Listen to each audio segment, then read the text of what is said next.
Hola, buenas tardes. Yo soy Marisela Guadalupe Huitrón y el día de hoy les voy a hablar acerca de la vacuna contra neumococo. Primero comenzaremos con algunas generalidades de estas bacterias. Los Streptococcus pneumoniae son anaerobios facultativos gram positivos, van a tener una superficie compuesta de polisacáridos, van a estar generalmente en parejas, van a tener una cápsula. Y esta cápsula va a ser uno de los principales factores de virulencia y van a determinar los serotipos para la creación de las vacunas. Van a ser antigénicos y la CDC hasta el 2020 ha descrito 100 serotipos de estas bacterias. Respecto al espectro clínico, pueden generar tanto enfermedades invasivas como no invasivas. Respecto a las enfermedades invasivas tenemos osteomielitis, bacteremia sin foco de infección, neumonía con bacteremia, artritis séptica, meningitis. Respecto a las enfermedades no invasivas tenemos neumonía sin bacteremia, otitis media y sinusitis. Por eso es muy importante la aplicación de las vacunas, pues por esta gran gama de enfermedades que van a estar creando. Por otro lado, van a causar hasta el 50% de las meningitis bacterianas. Al año se registran hasta 150,000 hospitalizaciones por neumonía neumocócica y complican las infecciones por gripe. Entonces, pues es muy importante la administración de las vacunas contra esta bacteria. Ahora vamos a pasar a la patogenia. Bueno, los neumococos van a habitar generalmente en las vías respiratorias. En situaciones especiales van a adquirir la capacidad de diseminarse a otros órganos, tales como los pulmones, los senos paranasales y el oído. Pueden ser transportados a través de la sangre a regiones distales e infectar otros órganos y generar, por ejemplo, neumonía, artritis séptica, endocarditis. Los niños, adultos mayores y los militares son los que van a tener una mayor propensión y para adquirir pues estas infecciones, ya que pues están en más hacinamiento. Por otro lado, entre los factores de virulencia más importante van a ser la adherencia, la cápsula polisacárida, que va a ser uno de los más importantes, la neumolicina, que se va a encargar es una toxina que se va a encargar de destruir la membrana de los glóbulos rojos. También hay neuroaminidasas. Estas son enzimas que van a hidrolizar glucoproteínas y van a ayudar a diseminar a otros tejidos pues esta infección. También tienen proteasas para IgA que van a hidrolizar a la inmunoglobulina A que se encuentra en las mucosas. También van a tener autolisinas y proteínas de superficie PSPA y PSAA. Estas pues también son muy importantes, sobre todo para la adherencia. Algunos de los factores de riesgo que hacen más propensos a las personas de adquirir alguna infección por estas bacterias va a ser la asplenia, fístulas de líquido cefalorraquídeo, implantes cocleares, inmunodeficiencias, como serían las neoplasias hematológicas, tratamientos inmunosupresores, el VIH, también enfermedades crónicas, respiratorias, renales, hepáticas y cardiovasculares, pues ponen a los pacientes más propensos en adquirirlas, al igual que la diabetes mellitus. Por otro lado, vamos a tener también factores macroambientales, como son en el caso de los niños, la asistencia a guardería, el humo del cigarro y también las temporadas frías como invierno. Vamos a tener también factores microambientales, como serían la coinfección con otros virus o bacterias. En la parte derecha tenemos un esquema en donde está cómo se coloniza el Streptococcus pneumoniae adheriéndose al epitelio nasal. Esto va a generar la replicación y división de las bacterias. Se va a transmitir a través de las gotículas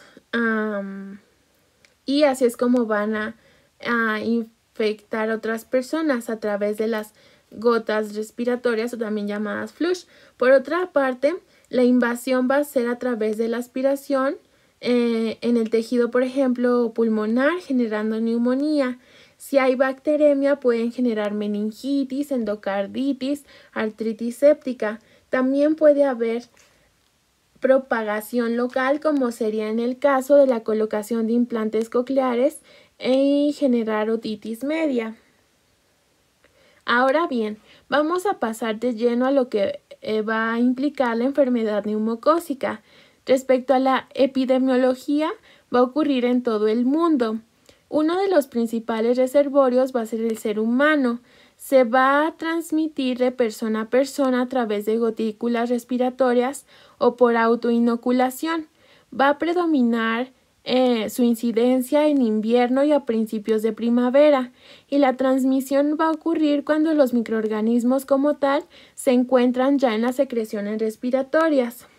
Ahora bien, la neumonía neumocócica va a ser la presentación clínica más común de la enfermedad neumocócica entre los adultos. Según la CDC, el periodo de incubación va a ser entre 1 y 3 días. Los síntomas implicados son la fiebre, los escalofríos, dolor torácico de tipo pleurítico, la tos, esputo, con exudado mucopurulento, también con aspecto oxidado, disnea, taquipnea, hipoxia, taquicardia, malestar general y debilidad.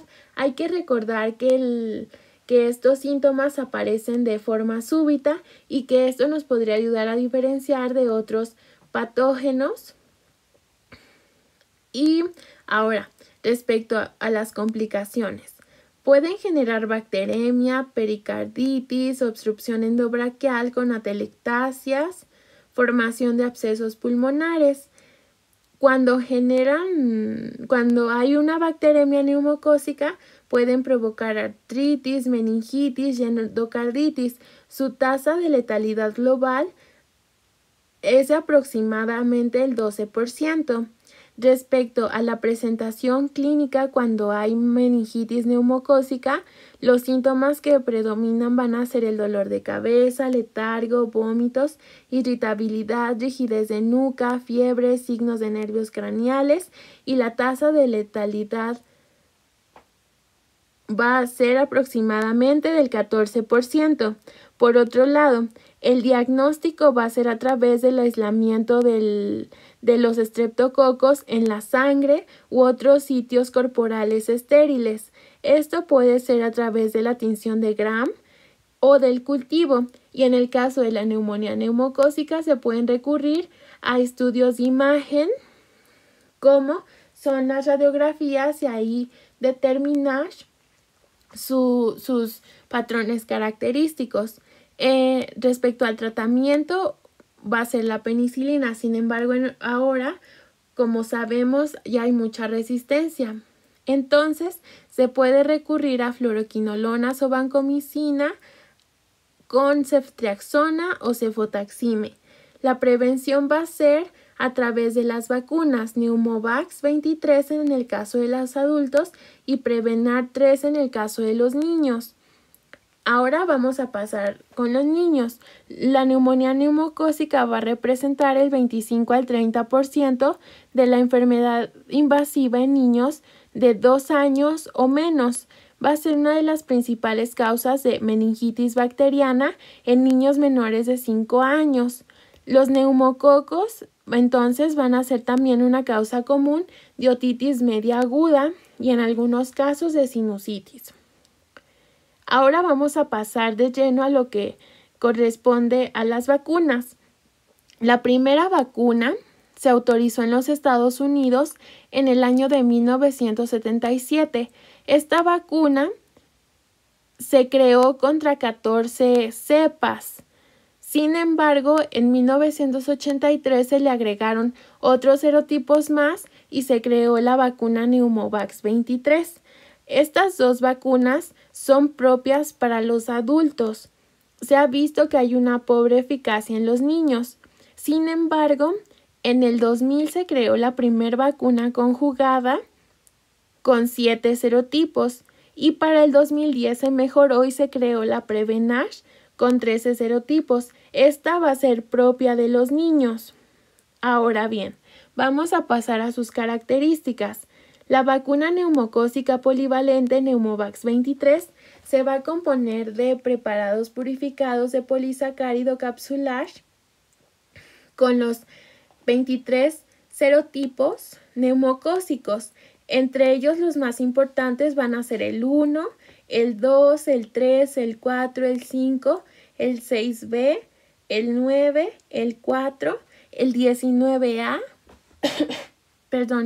y el 19F, entre otros. Esta vacuna se administra por vía intramuscular o subcutánea. Cada dosis de esta vacuna de 0.5 mililitros va a contener 25 microgramos de cada tipo de polisacárido disuelto en solución salina isotónica que va a contener fenol a 0.25% solo como mero conservador. Por otro lado, vamos a tener la vacuna conjugada contra neumococo Prevenar 13. Esta va a contener 13 serotipos de Streptococcus pneumoniae. Entre los más importantes podríamos destacar que es el 14, el 23F, entre otros. Y esta vacuna conjugada, que se creó en el 2000 y se mejoró en el 2010, va a tener una variante no tóxica de la toxina diftérica, CRM197. Su administración va a ser igual de forma intramuscular y esta va a contener fosfato de aluminio como adyuvante. Estas vacunas van a ayudar a prevenir la neumonía, la bacteremia y todas las enfermedades implicadas por la infección por estos microorganismos.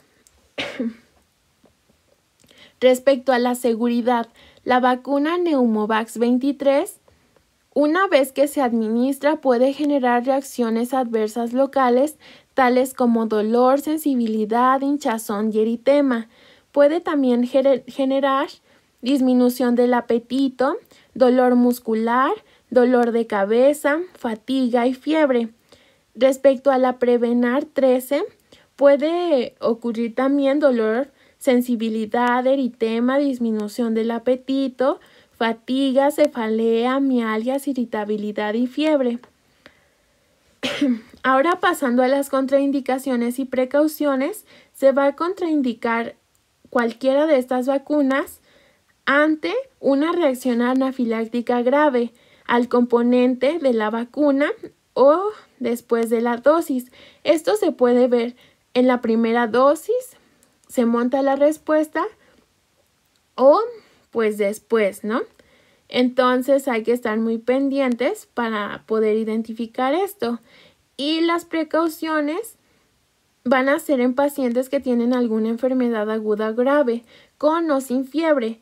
Entonces se tiene que valorar si el paciente está como inmunológicamente estable para poder administrarla. Por otro lado, la eficacia va en la vacuna de Pneumovax 23 de un 70 a un 60% en la prevención de enfermedades invasivas. Los anticuerpos presentes se van a ver después de 2 o 3 semanas post vacunación.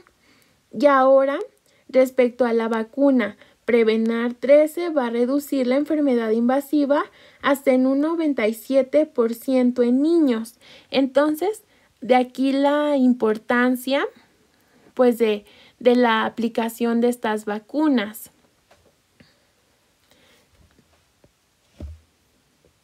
Ahora bien, El programa y uso de la vacunación en nuestro país respecto a la vacuna Prevenar 13, se recomienda que se aplique en todos los niños mayores de 2 a 59 meses.